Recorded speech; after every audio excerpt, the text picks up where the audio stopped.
famille a cru au mensonge de ma sœur, m'a déshérité et m'a laissé pourrir. Maintenant qu'ils risquent de se retrouver à la rue, ils veulent que je les sauve, alors je les ai laissés tout perdre. Avant d'entrer dans le vif du sujet, vous devez comprendre d'où je viens. Moi, un homme de 28 ans, j'ai grandi dans une famille que je considérais comme stable, dans un quartier aisé de la banlieue nord de Chicago. Mes parents semblaient tout avoir sous contrôle, du moins en apparence. Mon père était consultant financier dans une entreprise respectée du centre-ville, gagnant suffisamment bien pour faire vivre toute la famille. Ma mère, elle, travaillait à mi-temps comme agente immobilière, mais sa vraie priorité était de maintenir une image parfaite de la famille, ce qui incluait participer à tous les groupes communautaires et s'assurer que nous soyons irréprochables sur les cartes de vœux de Noël. J'étais le fils biologique, l'enfant en or qui faisait tout bien. J'obtenais des notes excellentes sans trop d'efforts, j'étais naturellement sportif et toujours poli avec les adultes. Bien sûr, je n'étais pas parfait. À l'adolescence, j'ai fait quelques bêtises comme boire des bières en cachette avec mes amis ou organiser des fêtes un peu trop bruyantes, mais rien de grave. Rien qui aurait pu entacher la réputation de la famille, à laquelle ma mère tenait tant. Quand j'avais 10 ans, ils ont adopté Lily, qui avait alors 3 ans, parce que ma mère avait toujours rêvé d'avoir une fille. Je me souviens du jour où ils l'ont ramenée à la maison, une petite chose aux grands yeux bruns, qui a rapidement charmé tout le monde avec son attitude adorable. Et j'admets qu'au début, j'ai été un peu con avec elle. Du jour au lendemain, je n'étais plus le centre de l'attention. Tout tournait autour du premier jour de maternelle de Lily, de son spectacle de danse, de son nouveau costume mignon. Avec le recul, c'était juste de la jalousie de grand frère. Mais à l'époque, je me sentais remplacée. En grandissant, j'ai cru que nous avions une relation fraternelle normale. On se chamaillait parfois, mais j'ai toujours veillé sur elle. Quand elle était en CE1, un garçon tirait ses cheveux et la bousculait dans la cour de récré. J'étais en 3e à l'époque, et je me souviens être allée la déposer à l'école un jour et avoir eu une conversation très claire avec ce petit morveux. Après ça, plus personne ne l'a embêté. Je lui ai même appris quelques techniques de base d'autodéfense, comme donner un bon coup de poing seulement si c'était vraiment nécessaire. J'étais le grand frère, après tout. Pendant ma dernière année d'université, j'étais au sommet. Capitaine de l'équipe de baseball de 2e division, avec de bonnes chances d'intégrer une ligue mineure. Diplômé en administration des affaires et en train de finir une 2e licence en finance. J'avais un groupe solide d'amis du genre à t'aider à déménager ou venir te chercher à 3 heures du matin si ta voiture tombait en panne. J'allais souvent à la salle de sport, je m'entraînais sérieusement depuis le lycée. À la fac, j'étais au top de ma forme, je faisais du développé couché à 143 kg, des squats à 184 kg, et du soulevé de terre à 224 kg. Tout le monde rêvait d'un corps en V, épaules larges, taille fine, abdos définis toute l'année. Je ne dis pas ça pour me vanter, juste pour donner une image claire de ma vie à ce moment-là. J'avais eu quelques relations sérieuses avec des filles au fil des ans, mais rien de durable. Pour être honnête, mon objectif était le futur. Mon père avait des contacts dans plusieurs entreprises d'investissement à Chicago, et après l'obtention de mon diplôme, j'avais déjà une place garantie dans un programme de formation de cadre. Mon plan était simple, finir mes études, peut-être jouer encore un peu au baseball si l'opportunité se présentait, puis faire carrière dans la finance.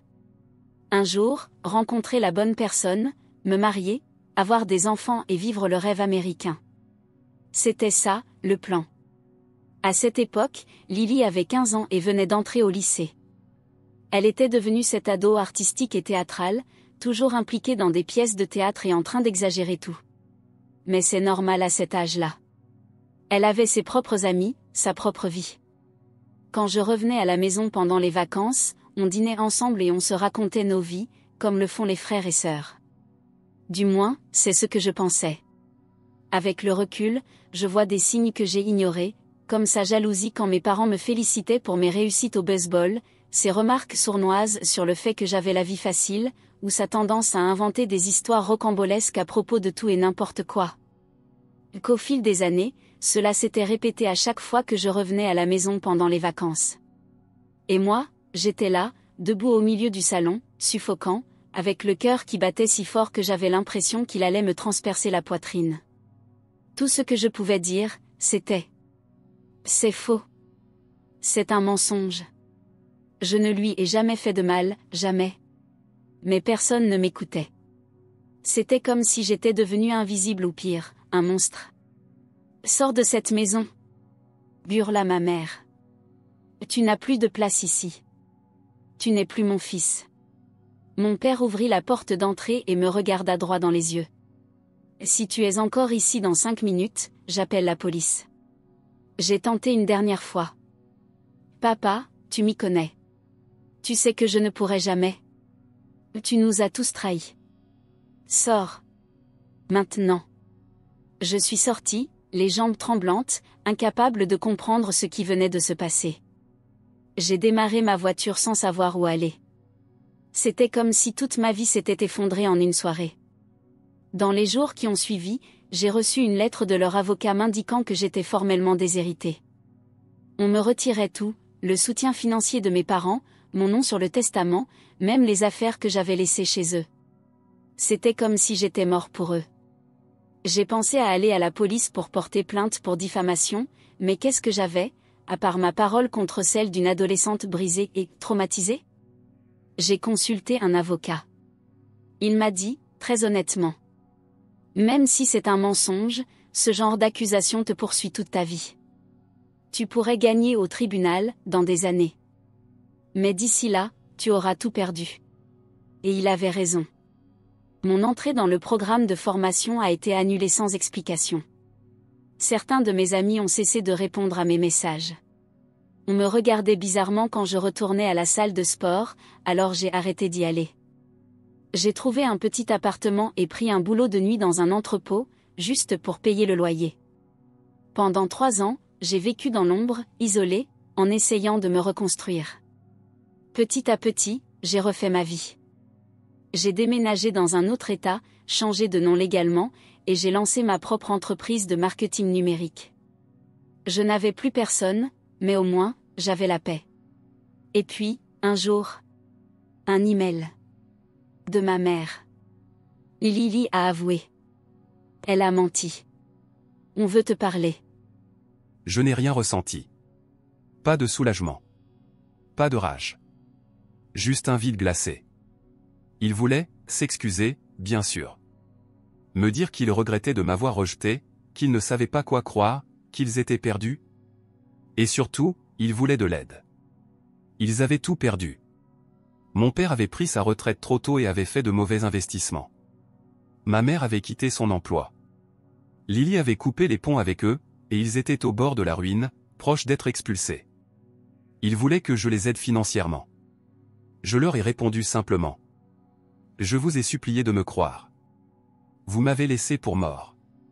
Maintenant, je vous laisse affronter ce que vous m'avez infligé. Je ne suis plus votre fils. Et j'ai bloqué leur numéro. Aujourd'hui, je vis bien. Je suis marié, j'ai un enfant, et je fais ce que j'aime. Mais je n'oublierai jamais. Et je ne leur pardonnerai jamais. Qu'ils récoltent ce qu'ils ont semé. Le fils, mais qu'est-ce qui t'est arrivé, bon sang? Me demanda-t-il, d'un ton sincèrement inquiet. Je lui ai tout raconté. L'accusation, la réaction de mes parents, le fait qu'ils m'aient rayé de la famille, que j'ai perdu la voiture, l'appartement. Depuis, elle disait que je menaçais de lui faire du mal, ainsi qu'à ma mère et à mon père, si elle racontait quoi que ce soit. Elle avait menti sur absolument tout, mais tout le monde hochait la tête pour la réconforter, me lançant des regards remplis de haine. C'était surréaliste, comme si j'avais glissé dans une réalité parallèle où tout était l'opposé de ce que j'avais connu. Et soudain, mon père a explosé. Il avait toujours été quelqu'un de calme, jamais violent. Mais là, quelque chose en lui s'est brisé. Il s'est approché et m'a donné un coup de poing du droit, un coup digne d'un boxeur poids lourd. Il m'a frappé de plein fouet au menton, et je suis tombé, le goût du sang emplissant ma bouche alors que mes dents avaient entaillé l'intérieur de ma joue. Prends tes affaires et disparais. Tu n'es plus mon fils. A-t-il crié en se tenant au-dessus de moi, les poings serrés. Ma mère avait déjà mis quelques-uns de mes vêtements dans des sacs poubelles, qu'elle avait déposés près de la porte. Mon père a pris mon portefeuille et en a retiré toutes les cartes à son nom, les cartes de crédit, la carte de mutuelle. Papa, je t'en supplie, c'est faux. Tu me connais depuis toujours. Tu sais que je ne ferai jamais une chose pareille. Il m'a attrapé par le col, m'a traîné jusqu'à la porte et m'a poussé dans les escaliers. Je suis tombé lourdement sur l'épaule et j'ai senti quelque chose craquer et plus tard, j'ai su que c'était une légère dislocation de la clavicule. Les sacs de vêtements ont suivi. Puis mon matériel de baseball.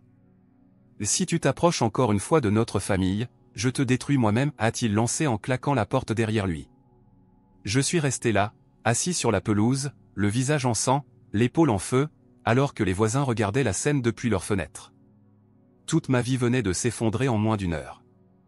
Ce soir-là, j'ai garé ma camionnette sur le parking du terrain de baseball et je suis resté là, à essayer de comprendre ce qui venait de se passer. Je n'ai pas réussi à fermer l'œil. Je revivais la scène en boucle, incapable de comprendre pourquoi Lily avait fait ça, et surtout, comment mes parents avaient pu la croire sans même me questionner. Le lendemain matin, ma mâchoire était gonflée et bleue, et mon épaule me faisait tellement mal que je ne pouvais presque plus bouger le bras. J'ai appelé un coéquipier, Ryan, qui m'a laissé dormir sur son canapé pendant 1 semaine. Ses colocataires n'étaient pas ravis, mais ils ont accepté ma présence. J'ai essayé d'appeler, d'envoyer des messages, des emails à toute ma famille, grands-parents, oncles, tantes, cousins, même des amis de longue date. Aucune réponse. Juste un message de mon père. Si tu cherches à nous contacter encore une fois, je demanderai une injonction d'éloignement. Tu n'existes plus pour nous. Ryan a essayé de m'aider. Mec, tu dois aller à la police. Porteur plainte contre ton père pour coups et blessures. Protège-toi avant que ça ne s'aggrave. Mais je n'y arrivais pas. Une partie de moi refusait de croire que tout cela était réel. Je continuais d'espérer que mes parents reviendraient à la raison et réaliseraient à quel point c'était absurde. Et, pour être honnête, j'étais terrifié. Et si Lily ne revenait jamais sur ses mensonges? Et s'il continuait à la croire, elle plutôt que moi? Comment prouver quelque chose qui n'est jamais arrivé? 2 semaines plus tard, j'ai reçu un email de l'université, mes frais de scolarité du semestre étaient impayés. Mes parents avaient annulé le paiement en plein semestre. Je suis allé au service d'aide financière pour demander un prêt d'urgence. Mais sans garant et avec un historique de crédit presque inexistant, j'étais foutu. J'ai dû réduire mon nombre de cours pour pouvoir travailler à plein temps et couvrir au moins une partie des frais. Au début, l'entraîneur a été compréhensif et m'a laissé rester dans l'équipe. Mais j'ai raté trop d'entraînement à cause de mon nouveau travail, agent de sécurité dans un bar, et j'ai fini par être mis sur le banc. Mes notes se sont effondrées. Je suis passé de la liste d'honneur à peine capable de valider mes cours. Mes amis ont commencé à m'éviter, car les rumeurs circulaient. Quelqu'un dans la famille avait parlé à quelqu'un, qui en avait parlé à quelqu'un d'autre, vous voyez comment ça va. Personne ne m'a traité de prédateur en face, mais je voyais les regards. Les conversations qui s'arrêtaient quand j'entrais dans une pièce. Les filles qui changeaient de place quand je m'asseyais à côté en cours. Quelques mois plus tard, ma camionnette est tombée en panne. Problème moteur. Réparation trop chère. Je ne pouvais pas payer. J'ai perdu mon petit boulot de livreur, en plus de celui de videur. J'ai été expulsé de mon appartement miteux que je partageais avec 2 autres gars parce que je ne pouvais plus payer le loyer. J'ai commencé à dormir dans la réserve de matériel de l'équipe de baseball, après que l'entraîneur m'ait donné le code d'accès. Je me douchais dans les vestiaires. Je faisais un seul repas par jour au réfectoire grâce au reste de mon plan de repas universitaire. Une nuit de février, alors qu'il faisait bien en dessous de 0, l'entraîneur m'a trouvé là. Je portais 3 sweats à capuche et un sac de couchage, avec mon sac à dos en guise d'oreiller. Au lieu de me gronder, il s'est assis à côté de moi sur le sol. Il a été la première personne à vraiment écouter toute l'histoire. Quand j'ai eu fini, il ne m'a pas accusé de mentir. Il n'a pas non plus dit qu'il me croyait. Il a simplement hoché la tête et est resté silencieux un long moment. Tu peux rester ici jusqu'à la fin du semestre. Ensuite, je t'aiderai à trouver une solution. Le lendemain, il m'a apporté un radiateur et un bon matelas gonflable. Il a commencé à m'inviter à dîner chez lui 1 fois par semaine. Sa femme mettait toujours des restes de côté pour que je les emporte. Ce n'était pas grand-chose, mais c'était quelque chose. Quelqu'un se souciait de moi. J'ai terminé l'année avec une moyenne de 2,1, échappant de justesse à une suspension académique. Mais pour moi, le baseball était terminé. La flamme s'était éteinte. L'entraîneur m'a trouvé un job d'été dans un programme de survie pour adolescents en difficulté dans les montagnes du Colorado. Ironique, non? Mais c'était payé en liquide, on avait un toit dans une cabane et un repas chaud chaque jour. À l'automne, je ne suis pas retourné à l'université. Je suis resté dans le programme et je suis devenu guide à plein temps. Je passais mes journées à grimper des montagnes et à enseigner des techniques de survie à des enfants de riches qui ne savaient plus quoi faire de leur progéniture. J'ai reconstruit mon corps. Grimper avec 25 kg sur le dos, couper du bois, construire des abris, c'était un travail physiquement exigeant. J'ai pris 7 kilos de muscles purs en 6 mois. Le soir, je buvais jusqu'à m'évanouir avec les autres guides. Pendant mes jours de repos, je testais tout ce que je pouvais trouver comme substance toxique. Je ne faisais pas attention. Je m'en fichais.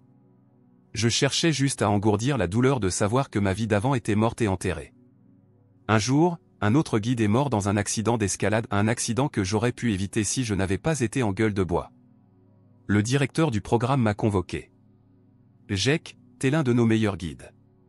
Quand tu es concentré, les gamins t'écoutent. Tu es incroyable sur le terrain. Mais dans cet état, tu représentes un danger. Je peux pas confier des vies à quelqu'un qui est en train de s'autodétruire. J'ai été viré le lendemain. J'ai passé l'année suivante à vivre dans ma nouvelle vieille voiture, une Honda Civic de 1998 achetée pour $1 200. Je faisais tous les petits boulots possibles, videur de bar, agent de sécurité pour des événements, manœuvre sur des chantiers. Tout ce qui utilisait mon physique sans poser de questions sur mon passé. J'évitais complètement les femmes. J'évitais les familles. Je sortais littéralement des restaurants si un enfant s'asseyait près de moi. La peur d'être accusé à nouveau me paralysait. Je faisais des cauchemars où j'étais en prison, et où les autres détenus découvraient la raison de ma condamnation. Je me réveillais en sueur, le cœur battant si fort que je croyais faire une crise cardiaque. Une nuit, je bossais comme videur dans un bar universitaire à Fort Collins. J'ai reconnu un gars de mon ancienne fac, joueur de football américain. Il m'a reconnu aussi. Il a commencé à raconter aux autres qui j'étais et ce dont on m'avait accusé. À la fin de la soirée, tout le monde me regardait de travers et lançait des commentaires assez forts pour que je les entende. Dégueulasse, ce type. Et quelqu'un devrait lui donner une bonne leçon. J'ai ignoré. J'ai fait mon boulot. À 2 heures du matin, après avoir escorté les derniers clients dehors, je me dirigeais vers ma voiture quand on m'a attaqué sur le parking. 3 gars du groupe de tout à l'heure. Ils m'attendaient. M'ont traité d'agresseur, de prédateur. On dit qu'ils allaient s'assurer que je ne fasse plus jamais de mal à personne. J'ai riposté. J'ai mis quelques bons coups. Je suis quasiment sûr d'avoir cassé le nez de l'un d'eux. Mais ils étaient 3, et ils avaient l'effet de surprise. Je m'en suis sorti avec 3 côtes cassées, l'orbite fracturée, l'épaule déboîtée et une commotion cérébrale. Le gars au nez cassé a dû paniquer, car ils se sont enfuis quand une voiture est entrée sur le parking. Le conducteur a appelé une ambulance. J'ai passé 2 jours à l'hôpital, puis ils m'ont relâché. Aucune assurance santé. Une facture de $17 000. Les antidouleurs faisaient à peine effet. Impossible de travailler dans cet état. Je dormais dans ma voiture, sur le parking d'un supermarché, et je me lavais dans les toilettes des stations-service, quand je pouvais lever les bras. J'ai décidé que c'en était assez. Que j'étais fini. C'était au milieu de la nuit, il pleuvait. J'ai conduit jusqu'à un vieux pont à l'extérieur de la ville, assez haut pour assurer une mort certaine. J'ai garé ma Civic, marché jusqu'au milieu du pont et grimpé sur le rebord. Chaque mouvement réveillait une douleur aiguë dans mes côtes. Je ne sais pas combien de temps je suis resté là. La pluie me trempait alors que je regardais le lac noir en contrebas. Mon téléphone à la main. Aucune notification depuis 3 ans. Ma famille restait silencieuse. Personne ne viendrait me sauver. Personne ne se souciait de savoir si je vivais ou mourais. Fait un peu froid pour se baigner, tu trouves pas? Cette voix m'a tellement surpris que j'ai failli glisser. Je me suis rattrapé de mon bras valide, la douleur irradiant dans mes côtes brisées. Je me suis retourné et j'ai vu un vieil homme d'environ 70 ans, en imperméable, tenant une canne à pêche. Va-t'en, ai-je murmuré, la voix tremblante. Je peux pas, fiston, a-t-il répondu, calmement, comme si on bavardait un jour de printemps. Si je m'en vais et que tu sautes, alors c'est un peu de ma faute, non?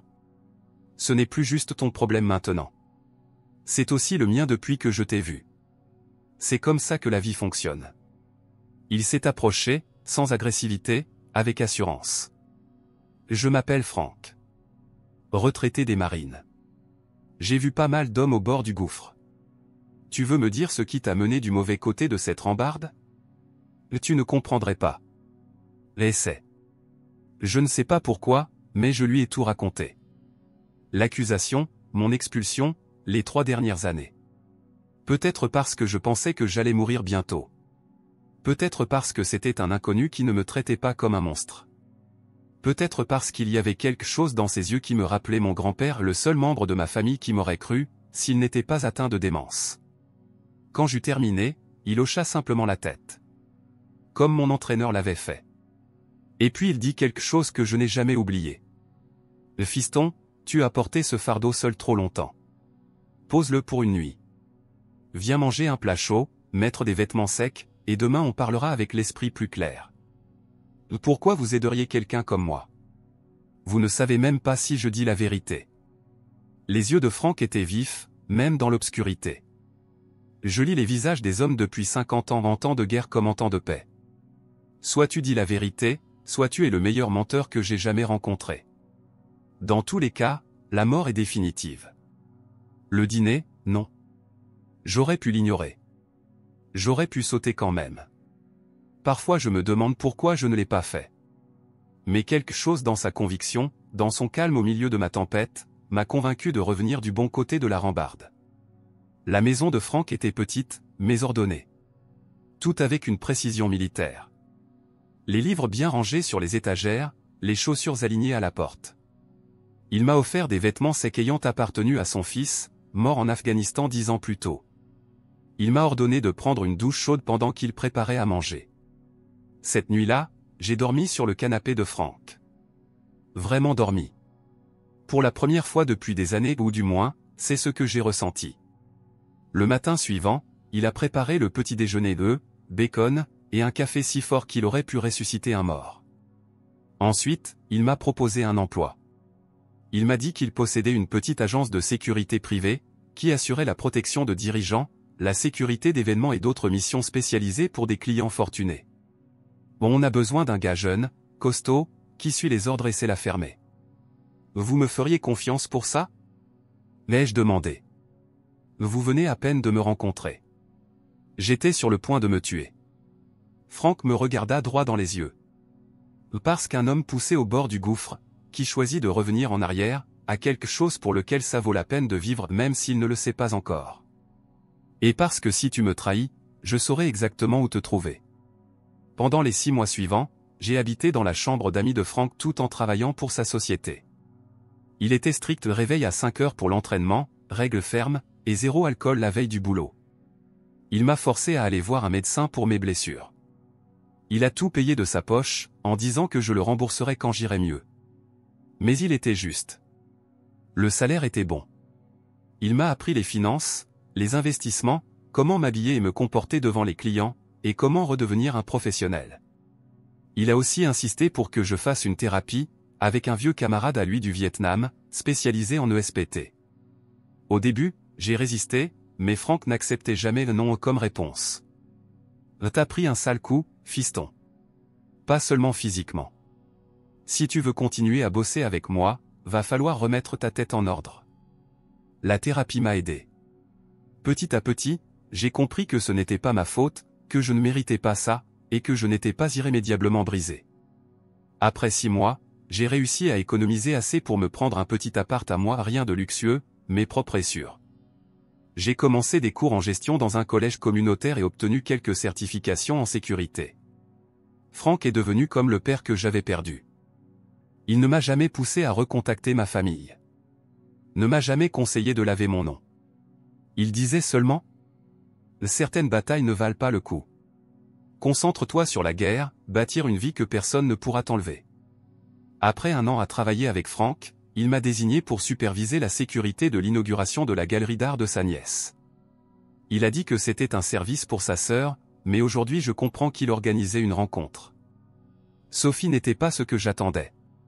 Franck l'avait décrite comme aussi tranchante qu'une lame de rasoir et allergique aux conneries, et il avait raison, mais elle ne se limitait pas à ça.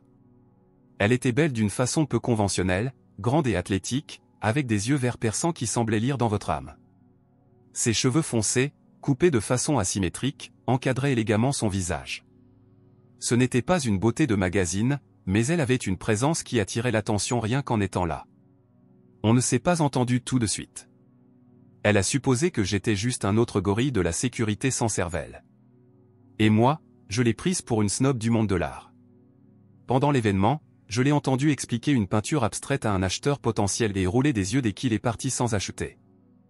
Tout le monde ne comprend pas, ai-je commenté, sans vraiment vouloir lancer une conversation. Elle m'a regardé de haut en bas, remarquant l'uniforme de sécurité. Et toi, tu comprends? Pas vraiment, mais au moins, je fais pas semblant. Elle a presque souri. Cette honnêteté, même à moitié, était rafraîchissante. Au cours de la soirée, j'ai remarqué qu'elle me regardait. Pas comme quelqu'un qui surveille un vigile, mais avec un certain intérêt. Je faisais mon boulot, surveillant les lieux, vérifiant les issues, gardant un œil sur les œuvres de valeur. Professionnel, vigilant, mais discret. Elle est venue me parler à la fin de la soirée, quand les derniers invités quittaient la galerie. Mon oncle Frank dit que tu es plus que des muscles. Ton oncle parle trop, ai-je répondu. Elle a ri. Mais c'était un vrai rire, différent des rires sociaux forcés que j'avais entendus toute la soirée. En réalité, il ne parle presque jamais. C'est justement pour ça que, quand il parle, on l'écoute. Il m'a dit que tu faisais des études. Gestion. Et quelques certifications dans le domaine de la sécurité. Intéressant comme combinaison. Ne m'en parle pas. On a parlé jusqu'à 2 heures du matin. De presque tout, sauf de mon passé. Elle était intelligente, drôle, stimulante juste comme il faut. Elle avait beaucoup voyagé, des opinions tranchées sur l'art, la politique et la musique, mais elle savait aussi écouter mon point de vue. Quand j'ai finalement expliqué que je devais partir parce que j'avais un entraînement tôt avec un nouveau client, elle m'a tendu sa carte. J'ai un petit problème de sécurité dans ma résidence.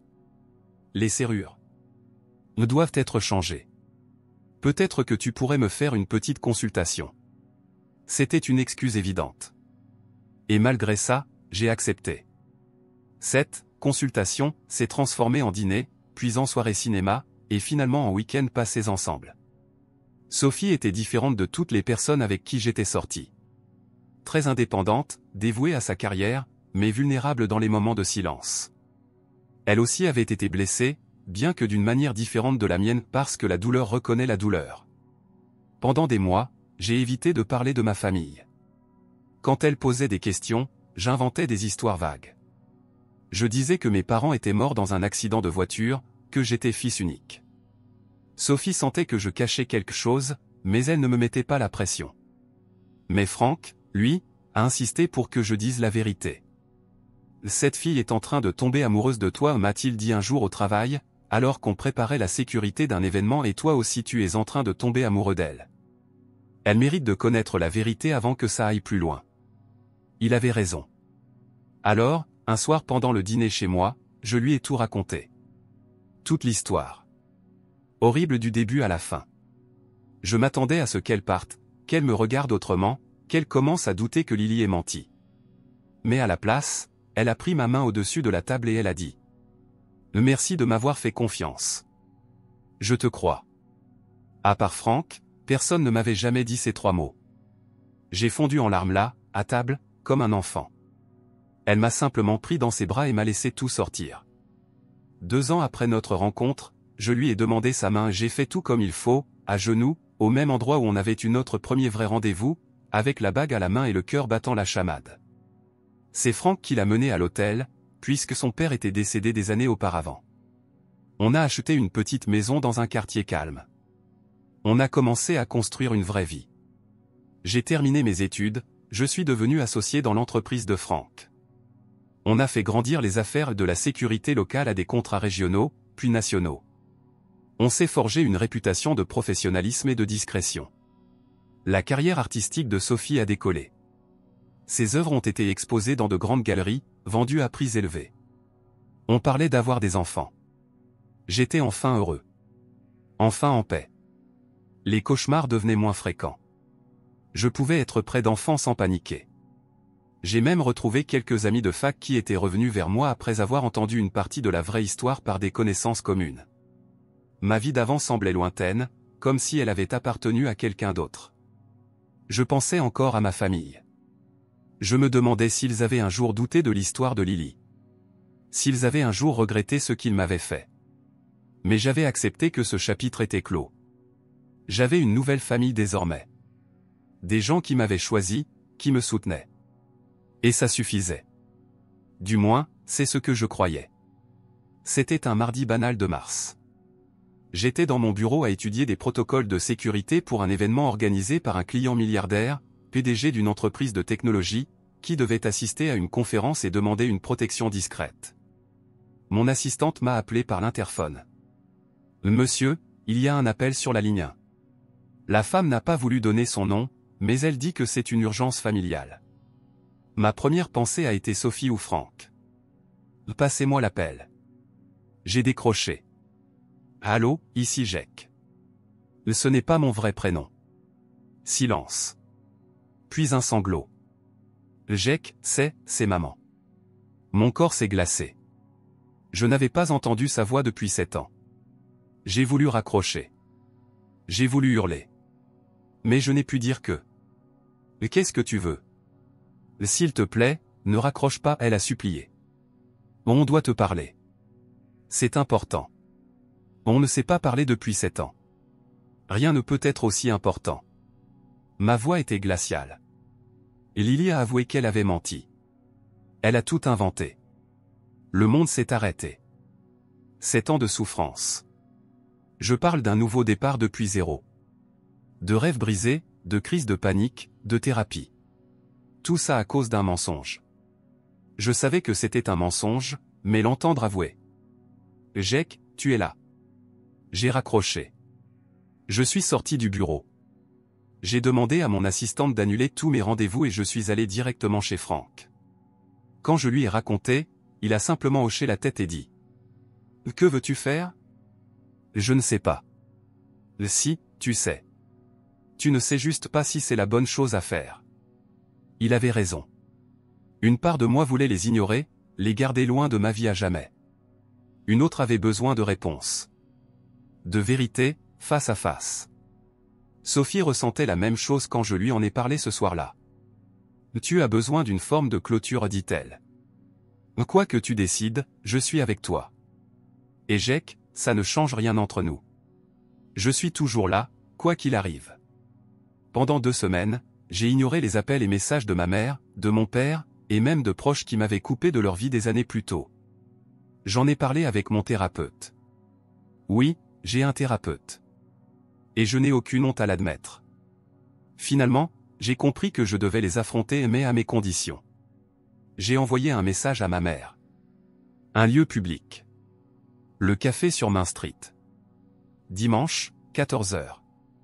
Juste toi, papa et Lily. Je serai avec des personnes de confiance. Vous n'aurez qu'une seule chance. Le dimanche est arrivé. Franck a insisté pour venir en soutien. Sophie était à mes côtés, me tenant la main si fort que ça en devenait douloureux. Nous sommes arrivés en avance. J'ai choisi une table dans un coin, d'où je pouvais voir toutes les entrées et sorties, une vieille habitude de sécurité qui ne me quitte jamais. Mon estomac était noué. Une part de moi s'attendait encore à ce qu'ils ne viennent pas, ou que ce soit un piège sophistiqué. Sophie ne cessait de m'observer, ses yeux remplis d'anxiété. « On peut partir à tout moment, tu le sais ? Il suffit de le dire. » Ils sont arrivés exactement à 14h. Ma mère avait l'air bien plus âgée que dans mes souvenirs. Ses cheveux étaient plus gris que châtain, son visage marqué par les soucis. Mon père avait tellement maigri qu'il paraissait squelettique. Les vêtements de luxe avaient laissé place à un pantalon beige et une chemise usée. Lily, maintenant âgée de 22 ans, était très différente de l'adolescente que je me rappelais. Son visage était plus fin, ses yeux baissés. Elle n'avait plus cette aura dramatique d'autrefois. Quand ma mère m'a vu, ses yeux se sont emplis de larmes, et elle s'est précipitée vers moi, les bras tendus pour un câlin. J'ai reculé d'un pas, plaçant doucement Sophie entre nous. « Asseyez-vous. » Personne n'a parlé pendant quelques minutes, qui ont semblé durer une éternité. Finalement, mon père s'est éclairci la gorge. « Fils, nous. »« Je ne suis pas votre fils, les jeux interrompus. Vous l'avez clairement dit il y a 7 ans. Maintenant, parler. Pourquoi suis-je ici? Ma mère s'est mise à pleurer. Mon père semblait brisé. Lily fixait toujours le sol. Il y a 3 mois, commença mon père, la voix tendue. Lily a convoqué une réunion de famille. Elle a dit qu'elle avait menti sur toute la ligne. J'ai regardé Lily. Regarde-moi. Lentement, elle a levé les yeux, rouge d'avoir tant pleuré. Pourquoi? Ma voix ne ressemblait même plus à la mienne. Elle a respiré profondément, hésitante. J'étais jalouse. Tu étais le fils parfait. Tout le monde t'adorait, le sportif vedette, l'intelligent. Maman et papa te donnaient tout. Je voulais qu'ils m'aiment plus, qu'ils fassent attention à moi. Alors tu m'as accusé de quelque chose qui aurait pu m'envoyer en prison. Tu as détruit toute ma vie. La colère que je croyais avoir dépassée il y a des années est revenue d'un coup. Je ne pensais pas que ça irait aussi loin, murmura-t-elle. Je pensais qu'il se mettrait juste en colère contre toi et peut-être qu'il te punirait. Mais tout le monde a commencé à poser des questions, et je ne savais plus comment revenir en arrière. Et après, ça a continué. Les gens étaient tellement gentils avec moi, me donnaient des choses, me faisaient sentir spécial. Je ne savais plus comment arrêter. Et vous? L'ai-je dit en regardant mes parents. Vous m'avez jeté dehors sans même m'écouter. Sans aucune preuve. Mon père tenta de se justifier. On croyait qu'on la protégeait. C'était notre petite fille. Et j'étais votre fils. J'ai frappé la table avec la main. Tout le café s'est figé dans un silence lourd. Les clients aux tables voisines tentaient de faire semblant de ne pas écouter, mais tout le monde écoutait.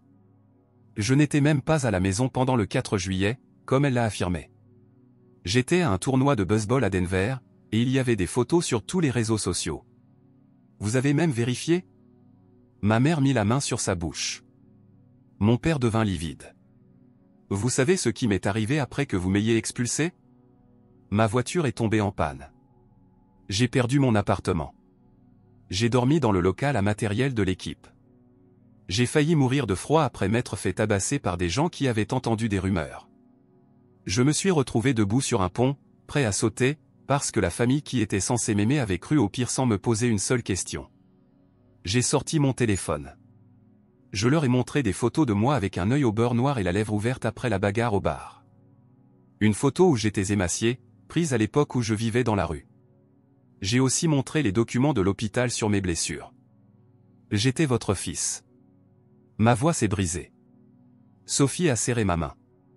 Franck a posé une main ferme sur mon épaule, me ramenant au présent. Nous sommes profondément désolés, pleurait ma mère. Nous avons commis une erreur terrible. Nous voulons réparer ça. Réparer? J'ai ri. Mais sans aucune joie. Et comment comptez-vous faire ça? Vous allez me rendre cette année de ma vie? Effacer les cauchemars? Annuler le traumatisme d'avoir vécu dans la rue, d'avoir été agressé, d'avoir été prêt à me tuer sur ce pont? Ma mère pleurait sans retenue. Mon père avait l'air d'avoir pris 10 ans en quelques minutes. Nous voulons que tu reviennes à la maison, dit-il, à peine audible. Nous voulons que notre famille soit réunie. Ça n'arrivera pas. J'ai déjà une famille. J'ai regardé Sophie et Franck. Des personnes qui sont vraiment restées à mes côtés. Lily prit enfin la parole. Il y a autre chose que tu dois savoir. Elle expliqua qu'après sa confession, tout avait changé. Mes parents lui avaient coupé tout soutien financier, vendu la voiture qu'ils lui avaient offerte pour son anniversaire pendant que moi, je dormais dans la benne de mon pick-up. Elle avait dû abandonner son université privée hors de prix et s'était retrouvée à travailler dans le commerce de détail tout en suivant des cours du soir dans un community college. Les affaires de mon père s'étaient effondrées à cause de mauvais investissements, et ils avaient été contraints de quitter leur grande maison pour emménager dans un appartement. La réputation sociale de ma mère en ville avait aussi été ruinée après que le mensonge de Lily avait été révélé. Nous avons besoin de ton aide, j'ai admis ma mère, cette fois avec un air réellement gêné. Les affaires de ton père sont au bord du gouffre. On va perdre l'appartement. Lily ne peut plus continuer ses études. On a dû tout vendre. Alors c'était ça. Il ne voulait pas de pardon. Il voulait de l'argent. J'ai commencé à rire. Je n'ai pas pu me retenir. Laisse-moi voir si j'ai bien compris. Vous avez détruit ma vie. Vous m'avez renié, laissé vivre dans la rue, Et maintenant que j'ai réussi à construire une vie malgré tout ça, vous venez me demander de payer vos dettes? Nous sommes une famille, murmura mon père. Faux. Nous ne le sommes plus.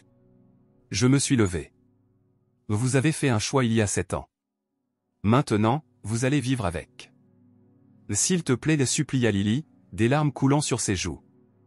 Je sais que je ne mérite pas ton pardon, mais maman et papa ne devraient pas souffrir pour mon erreur. Tu as raison. Ils devraient souffrir pour la leur. J'ai regardé mes parents dans les yeux. Je pardonne à Lily. Elle était une gamine qui a fait un choix terrible. Mais vous deux, vous étiez des adultes. Vous aviez la responsabilité de protéger vos 2 enfants. Au lieu de ça, vous en avez jeté un à la poubelle sans réfléchir. J'ai posé l'argent pour nos cafés sur la table. En sortant, ma mère m'attrapa le bras. S'il te plaît, ne laisse pas les choses se terminer comme ça. Qu'est-ce qu'on peut faire? Qu'est-ce que tu veux de nous? Je l'ai regardé longuement. Je veux que vous vous rappeliez ce que c'est que de tout perdre. Ce que c'est que de se sentir impuissant. Que personne ne vous croit. Peut-être alors comprendrez-vous ce que vous m'avez fait. Sophie, Franck et moi sommes sortis. Alors que nous approchions de la voiture, Franck posa une main sur mon épaule. Fier de toi, fiston. J'ai appris, par des connaissances communes, que mes parents avaient perdu leur appartement. Aujourd'hui, mon père travaille dans un grand magasin. Ma mère fait des ménages. Lily a définitivement abandonné ses études et a déménagé dans un autre état. Parfois, je pense à les recontacter.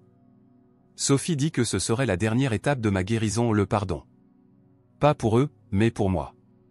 Franck dit que c'est à moi de décider, et qu'il me soutiendra, peu importe mon choix. Pour l'instant, je me concentre sur ma propre famille. Sophie est enceinte de notre premier enfant. Nous étendons notre entreprise de sécurité à 3 autres États. Nous construisons quelque chose de réel. Quelque chose que personne ne pourra jamais m'enlever. Commentaire Madame Reddit.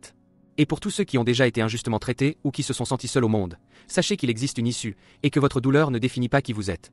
Et ainsi se termine une autre histoire bouleversante de Reddit. Si vous avez aimé, laissez un like, partagez et abonnez-vous à la chaîne pour découvrir d'autres récits incroyables. Quelle histoire dévastatrice et pourtant profondément inspirante. Ce que cet homme a traversé est inimaginable, être accusé à tort par ceux qui auraient dû le protéger, tout perdre, toucher le fond. Et malgré tout, trouver la force de se reconstruire. Il a été trahi, humilié, abandonné. Mais il n'a pas cédé. Il a trouvé du soutien auprès de personnes qui se souciaient réellement de lui et a prouvé que, même après la plus violente des tempêtes, il est possible de recommencer. Cette histoire est un rappel puissant. Partager le même sang ne fait pas une famille. La famille, c'est ce qui reste quand tout le reste s'écroule. À très bientôt pour d'autres histoires incroyables.